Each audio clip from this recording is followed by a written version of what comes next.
Je viens du Sénégal. Burundaise. Je suis du Cameroun. Sénégal.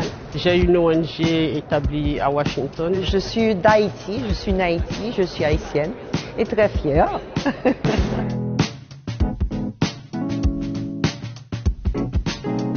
Depuis 50 ans, nous qui sommes nés après les indépendances, nous dirons que c'est les start-up, le monde du numérique.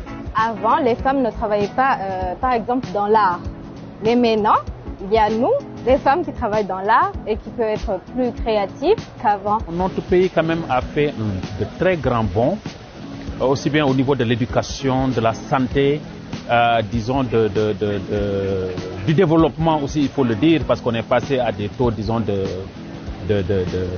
croissance donc faibles à des taux de croissance très élevés. Quand j'ai commencé à travailler au Nigeria, il y avait un problème d'infrastructure routière. Vraiment, c'était très très difficile. Je me rappelle quand je devais rentrer, je partais du Nigeria pour prendre l'avion et revenir aux États-Unis. Je partais de l'hôtel à 10 h du matin pour un vol de minuit.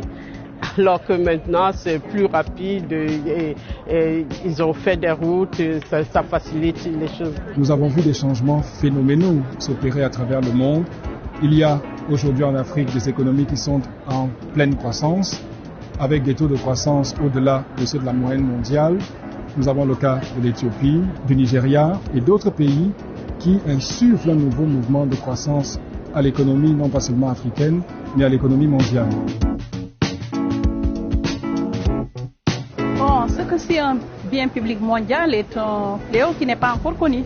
La technologie, la santé, l'éducation, tout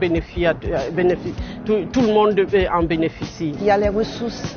Haïti est riche en ressources. Nous parlons par exemple d'infrastructures, nous parlons par exemple des systèmes sanitaires qui soient résilients et efficaces. Je crois bien que c'est le développement de quelques pays africains. C'est ce que je crois, moi. Par exemple, moi, je suis artiste et le fait de créer mon propre emploi, ça fait partie de ce qui peut être le développement d'un pays. Un bien public mondial, c'est l'eau, le climat, la sécurité mondiale, etc., etc. Donc, toutes ces questions, biodiversité, etc., qui maintenant sont revenues donc, en force, disons, sur la table. Mais je pense qu'il faut qu'il y ait en fait un effort supplémentaire de la part de la banque pour expliquer aux gens exactement de quoi il s'agit et comment en fait disons les nouveaux projets donc vont prendre en charge disons ces dimensions-là.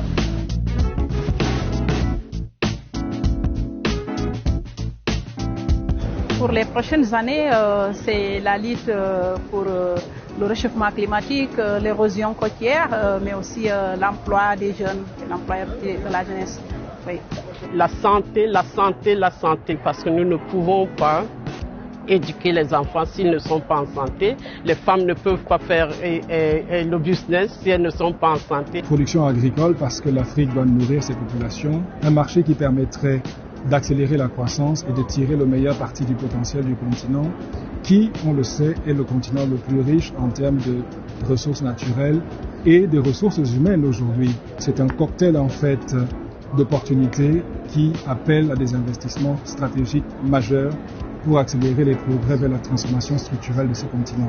La gouvernance et la sécurité. Aujourd'hui que la Banque mondiale est plus intéressée à un bien-être global, là, les Haïtiens ne sont pas en train de vivre un bien-être, ils sont en train de vivre une terreur.